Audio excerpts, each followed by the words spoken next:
Hello and welcome to Hilscher's Gateway tutorial. This is Product Manager Armin Beck speaking, and I will lead you the next couple of minutes through a general introduction of how to configure a Hilscher gateway. During the tutorial I'm using a NetApp device by myself, converting Profinet device I/O to Profibus DP master. Here are the basic needs. You need a powered NetApp NetBrick or NetLink device, a connected USB service cable, a running Cyclone.net configuration tool, and an installed device driver. First you have to install the Cyclone.net configuration tool. Once done, you can start it from the Windows Start menu. After Cyclone.net has been started, it will welcome you with a gray empty bus line in the middle of the screen. So you see it here. To the right hand side of the window you will find the device catalog. Here. From this device catalog we have to drag and drop the correct device we have in use and pull it to the gray bus line. Since I have a NetApp device right in front of me, I'm choosing now NetApp 100XXXX. See it here? Since it is not personalized, it has still the extension XXXX. This stub line here is representing the diagnostic interface, respectively the USB port I'm using. In order to configure the NetApp device, we have now to double-click the device icon in the middle of the screen.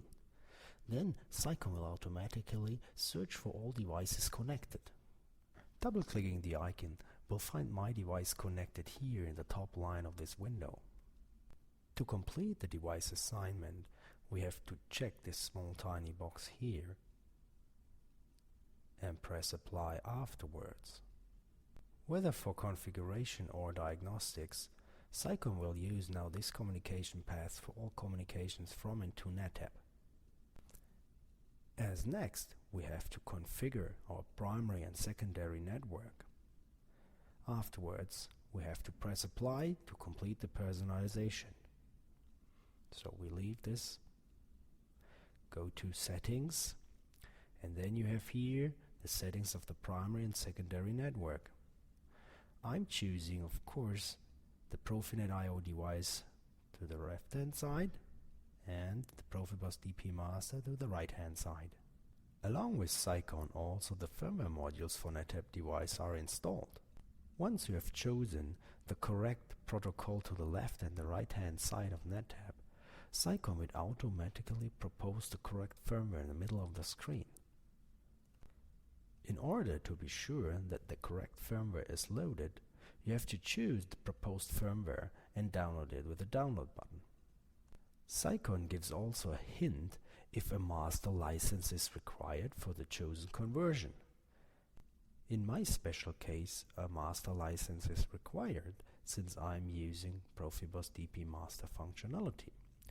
The license can be requested on demand from our sales. You will not get a firmware operative on NetApp that requires a master license. Just in case you have forgotten to order a license, you can make a post order. To do so, use the licensing entry in the menu to the left. There you have to fill out a request form that you have to send to Hilscher. Usually within a day you will get back a valid license that you can download to the gateway. Now let us wait until the firmware download is finished.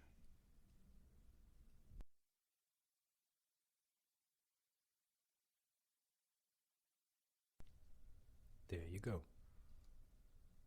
Basically it doesn't matter if you configure the primary or secondary network first. Since I'm using the Profibus DP master, I'm preferring the secondary network configuration first. To configure a master, you have to import the electronic datasheet files first. Let us leave this window. Since the gateway is now personalized, you see now the gateway being extended by this bus line.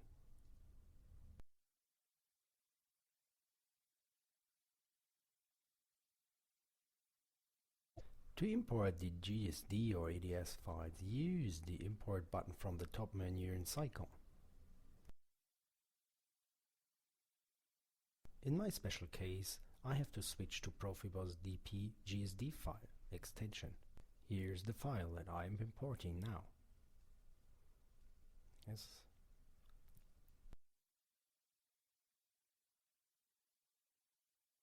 Cycon will now automatically update its device catalog. This will take a while.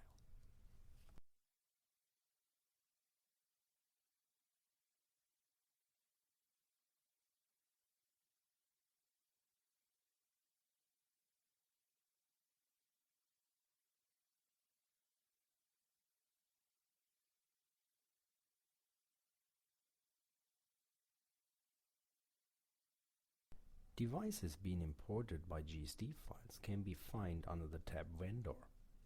I can now find my Siemens slave in this device catalog, here. I'm now dragging and dropping it to the Profibus DP master line.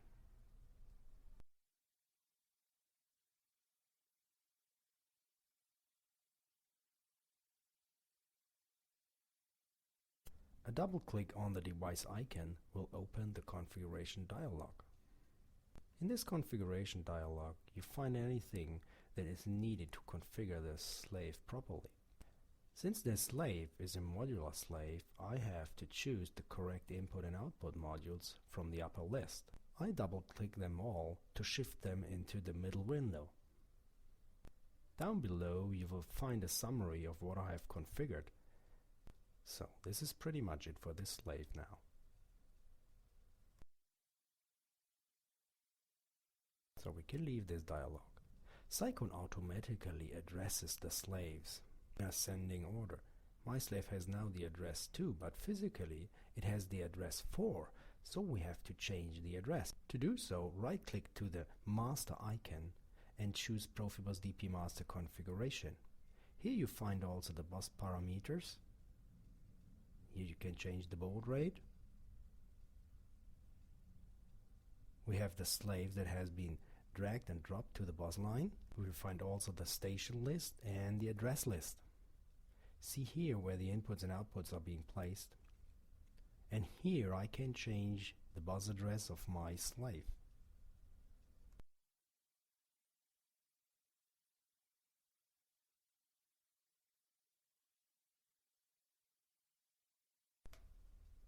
You see now here Cycon has changed the address from 2 to 4. Now we can switch over to the primary network configuration.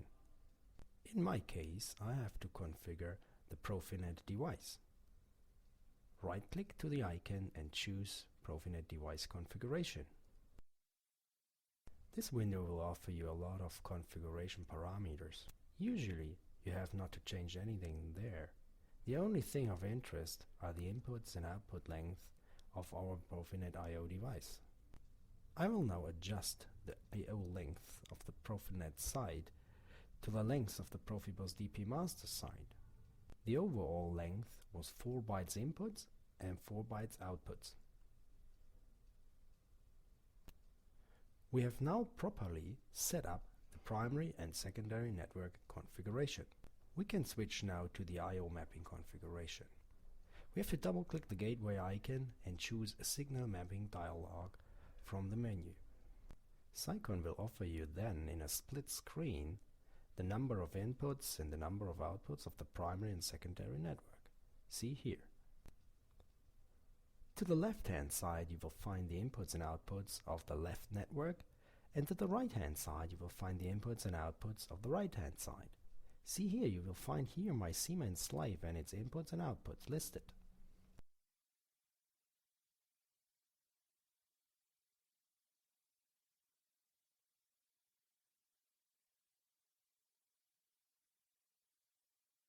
In order to map anything from one side to the other, we have to highlight inputs or outputs from one side and drag and drop it to the other side. See here. In the lower part of the window, you will find what we have already mapped.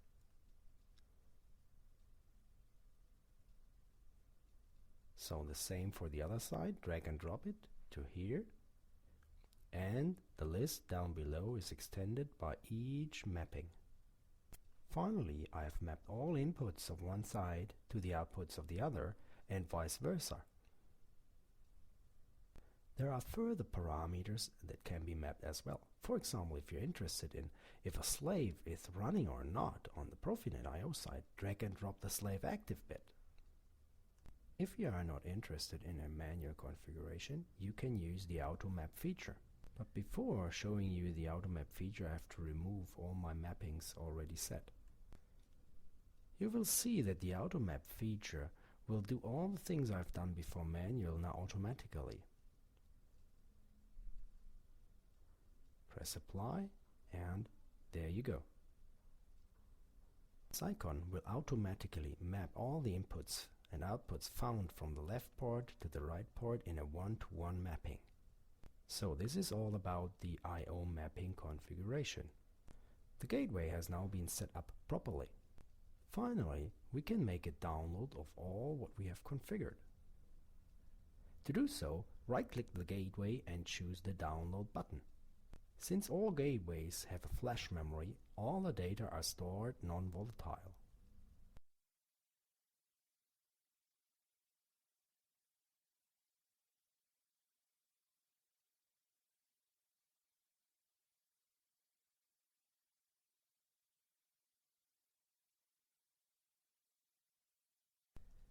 If I'm now watching my slave connected, I see that the red LED is going off. On the NET tab, the Profibus DP Master LED is becoming green. The communication is running fine. After the download, you see the gateway being marked in green color. This shows you that Cycon is in online mode and communicating to the gateway. In online mode, configuration is no longer possible, but diagnostics. Sometimes it may happen that your Profibus slave may not work. For this reason, Cycon and the firmware in the gateway offers you advanced diagnostics.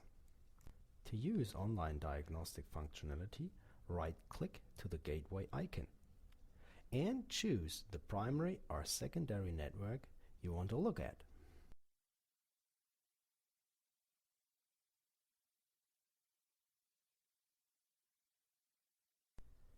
You see that the configuration is no longer available in grayed out, but here we have the diagnostic possibilities.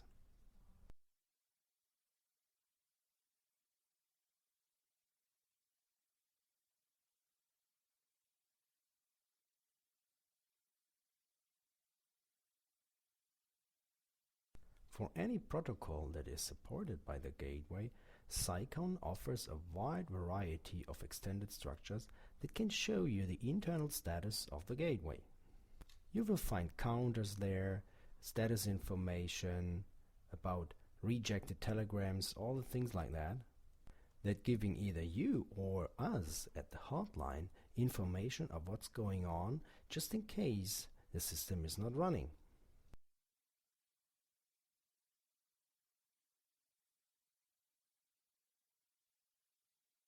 Here, for example, you see the counters running for requesting the inputs and outputs from the slave. A lot of information that I cannot explain you in all details in this tutorial.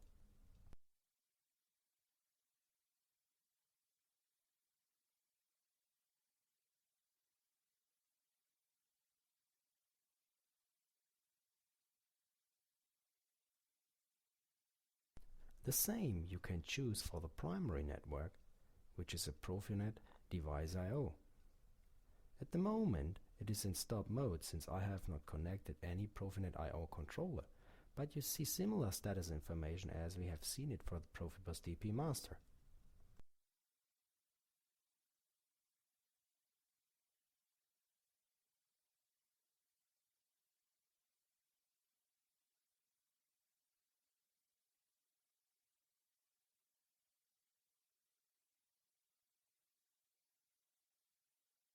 I hope you enjoyed my tiny little demonstration. I'm pretty sure that you now have learned the first steps of how to configure a gateway device of Hilscher, and you are well prepared now for your first own project. Thank you for your attention.